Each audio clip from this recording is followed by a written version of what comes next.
Hey, Richard Bryce here, Tennis Hacker. In this video, I'm going to be explaining how to correct bad habits with your technique. So we're going to talk about the process, which is really a very simple two-step process towards achieving it, but then we're also going to talk about some of the limiting factors, because often technical issues are really compensations for things that are going on. So we're going to talk about those as well. Hopefully you find the video helpful. If you do, it'd be great if you can give me a thumbs up. And if you haven't already subscribed to my channel, really appreciate it if you could do that as well.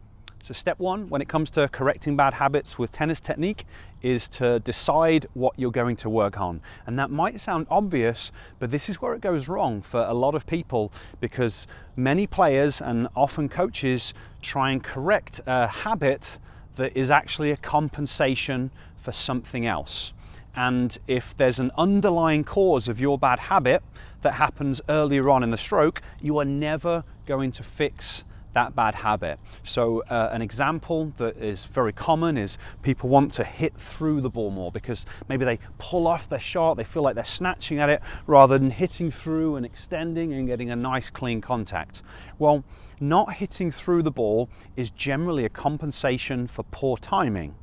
So if you've got poor timing, you don't start your swing at the right time, you're never going to be able to hit through the ball like the pros do. It's simply not possible.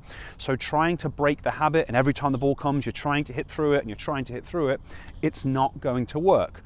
What you've got to do is you've got to focus on the timing aspect.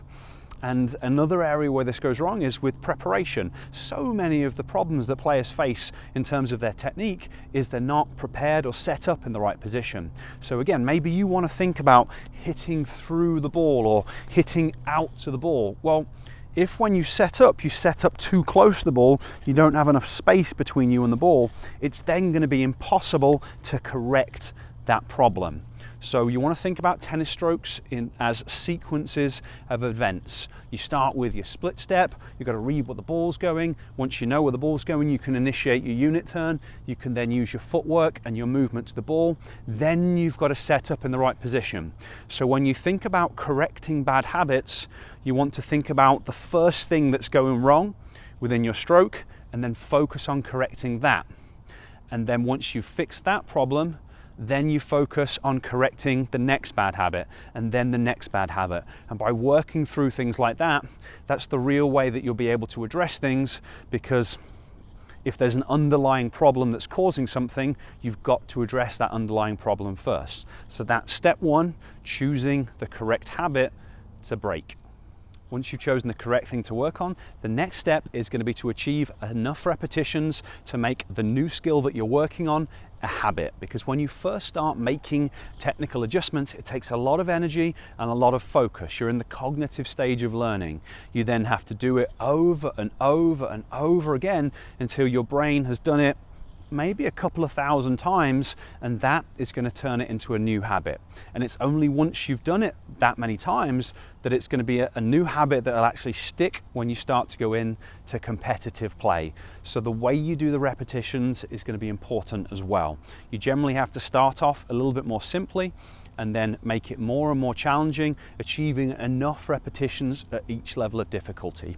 So maybe I decide that I want to work on my unit turn. I'm trying to modernize my unit turn, take my elbow a little bit higher to hopefully give me a little bit more leverage and power on my shots.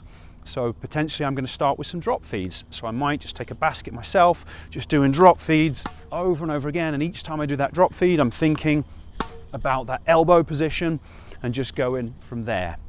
My next progression would be to either use a ball machine or getting a coach or a practice partner feeding them into the same spot.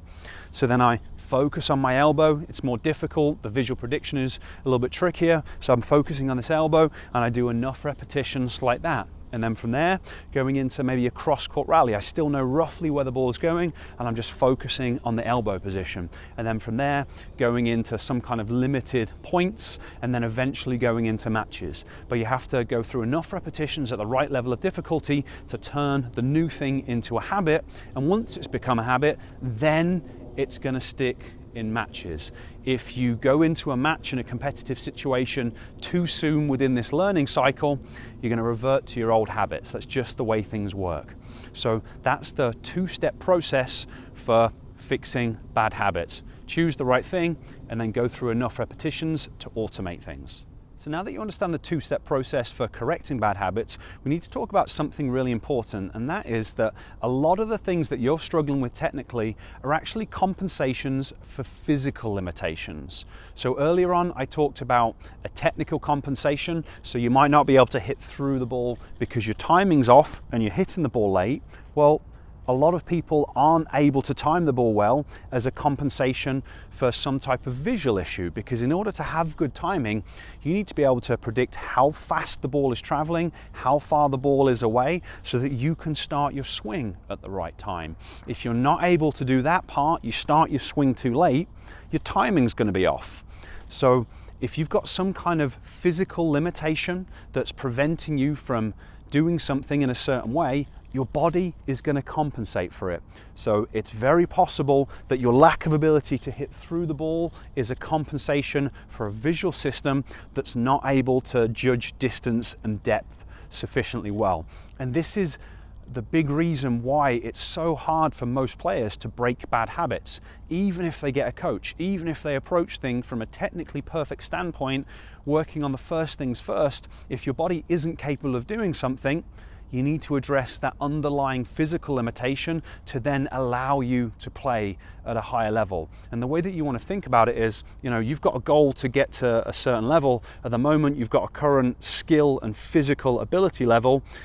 If you've got 4.0 hand-to-eye coordination, you're not going to be able to play 4.5 or 5.0 tennis. It doesn't work like that. You have to get 5.0 hand-to-eye coordination to play 5.0 tennis. The good news though is that that's something you can actually do with training. Once you understand how the visual system works and how coordination works, you can use very simple training drills to massively improve your skill level. And when you apply that type of training in addition to good on-court work, you can really raise your performance on court. If you would like help with that, that's one of the big areas that I help tennis players. I've created a masterclass that's going to teach you more about it. I'll place a link down there and I'll place a link up there so you can check it out. It's basically going to explain how it works, takes you through a series of assessments so you can start to figure out maybe what some of the limitations that are going on within your body, and then it's going to talk about how you can start to train them and correct them. So if that sounds interesting, the links are there for you. If you're not interested, no problem. I just wanted to let you know about it. Go out on court, work through the process that I've talked about. Try and start with the first things first, so something earlier on in the chain, and then try and achieve a significant enough number of repetitions to turn it into a new habit.